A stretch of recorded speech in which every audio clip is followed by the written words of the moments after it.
ایک صحابی رسول صلی اللہ علیہ وسلم فرماتے ہیں کہ ہم ایک مجلس میں بیٹھے ہوئے تھے کہ ہمارے پاس حضور علیہ الصلوۃ والسلام تشریف لائے اور آپ کے سر پر پانی کے اثرات تھے، یعنی پانی کے قطروں کے اثرات تھے، وہ کہ ابھی تازہ غسل فرما کے تشریف لائے ہیں۔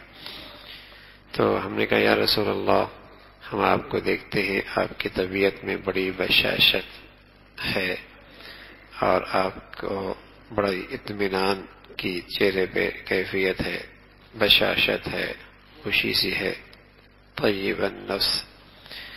قال اجل، اللہ کے نبی صلی اللہ علیہ وسلم نے فرمایا جی ہاں ایسا ہی ہے۔ پھر لوگوں نے مالداری کے بارے میں تذکرہ کرنا شروع کیا، مالداری کے بارے میں، مال کے بارے میں تذکرہ شروع کیا تو حضور علیہ الصلوۃ والسلام نے فرمایا لا بأس بالغنى لمن اتقى اللہ عز وجل، اس مالداری میں کوئی حرج نہیں ہے، اس شخص کے لیے مالداری میں کوئی حرج نہیں ہے جو اللہ سے ڈرتا رہتا ہے۔ مال اپنی ذات میں برا کوئی نہیں، انسان کے اعمال، انسان کی زندگی اسے برا بنا دیتی ہے۔ اگر انسان کی زندگی تقوی پر ہے تو مال اپنی ذات میں برا نہیں بلکہ اللہ کی نعمت ہے، اللہ کا فضل ہے۔ انسان کا استعمال مال کو خراب کر دیتا ہے اور اپنے لیے وبال بناتا ہے۔ تو حضور علیہ الصلوۃ والسلام نے فرمایا لا بأس بالغنى ولمن اتقى اللہ عز وجل، اس شخص کے لیے مالداری بری کوئی نہیں جو اللہ سے ڈرتا رہتا ہے، جو اللہ سے ڈرتا رہتا ہے۔ حضرت عبد القادر جیلانی رحمۃ اللہ علیہ فرمایا کرتے تھے کہ جب لوگ مال خرچ کرتے ہیں تو مجھے اندازہ ہو جاتا ہے کہ مال آیا کیسے۔ جب لوگ مال کو پھونک پہ خرچ کرتے ہیں اور حلال جگہوں پہ خرچ کرتے ہیں اور اللہ کے لیے جائز کاموں پہ خرچ کرتے ہیں تو مجھے یقین آتا ہے کہ اس کی آمدنی کے ذرائع بھی ٹھیک ہیں۔ اور جب یہ مال اللہ کی نافرمانی میں لگتا ہے، لغویات میں، فضولیات میں لگتا ہے تو پتہ چلتا ہے کہ اس کی آمدنی کے ذرائع بھی صاف ستھرے نہیں ہیں، اس کی آمدنی کے ذرائع بھی صاف ستھرے نہیں ہیں، کمانے کا طریقہ بھی ٹھیک نہیں ہے۔ تو خرچ کرنے سے اندازہ ہو جاتا ہے کہ کمانے کا طریقہ کیا ہے۔ تو اپنی ذات میں مال برا نہیں ہے، اپنی ذات میں مال برا نہیں، بشرط یہ کہ اللہ کا ڈر موجود ہو، اللہ کا ڈر ہو کہ یہ اللہ کی نعمت ہے، کل قیامت میں اس کے بعد بارے میں بھی پاس پرس ہوگی۔ آپ علیہ الصلوۃ والسلام فرمایا کرتے تھے کہ آدم کے بیٹے کا پاؤں معاشر کے میدان میں اپنی جگہ سے حرکت نہیں کر پائے گا جب تک کہ چند سوالوں کا جواب نہیں دے پائے گا۔ ان میں ایک سوال یہ بھی ہوگا من این اکتسبہ وفیما انفقہ، یہ مال کہاں سے کمایا، کہاں خرچ کیا، مال کہاں سے کمایا اس کے ذرائع بھی بتاؤ، اور صرف کمانا کافی نہیں، خرچ کیسے کیا، یہ بھی اللہ کی ایک نعمت تھی، اس کا استعمال کیسے کیا۔ من این اکتسبہ وفیما انفقہ، کہاں سے کمایا، حشر کے میدان میں ایک بڑا سوال یہ بھی ہوگا۔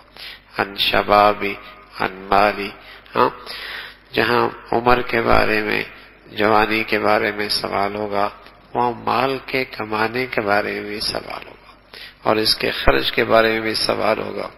تو رسول اللہ صلی اللہ علیہ وسلم فرمان لگے لا بأس بالغنى لمن اتقى اللہ عز وجل، مالداری اس شخص کے لیے کوئی حرج نہیں جو اللہ سے ڈرتا رہتا ہے۔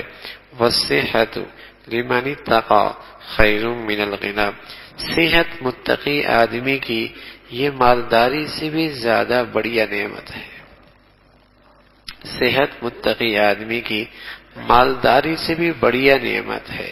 کسی کو اللہ نے صحت دے دی تو یہ دولت سے بڑی نعمت ہے۔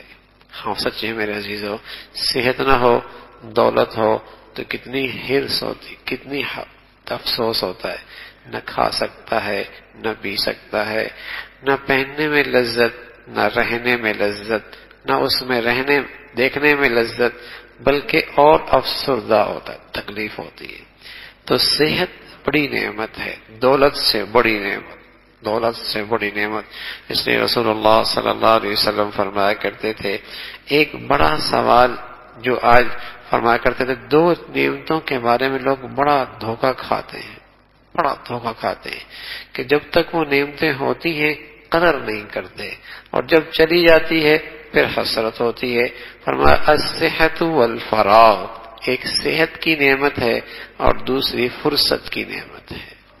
اللہ نے فرصت دے رکھی ہے، صحت دے رکھی ہے، بہت بڑھیا کھیتی کر سکتا ہے اپنی آخرت کی، اور بڑی کمائی کر سکتا ہے اپنی آخرت کے لیے صحت میں، فرصت میں، لیکن ضائع کر دیتا، لیکن لغویات میں اس کا وقت لگتا ہے، فضولیات میں اس کا وقت لگتا ہے۔ اتنی بڑی اللہ نے صحت کی صورت میں، فرصت کی صورت میں نعمت دی ہے۔ رسول اللہ صلی اللہ علیہ وسلم فرمایا کرتے تھے، وَالصِّحَّةُ لِمَنِ اتَّقَى خَيْرٌ مِّنَ الْغِنَى، صحت متقی آدمی کی یہ دولت سے زیادہ بڑھیا نعمت ہے۔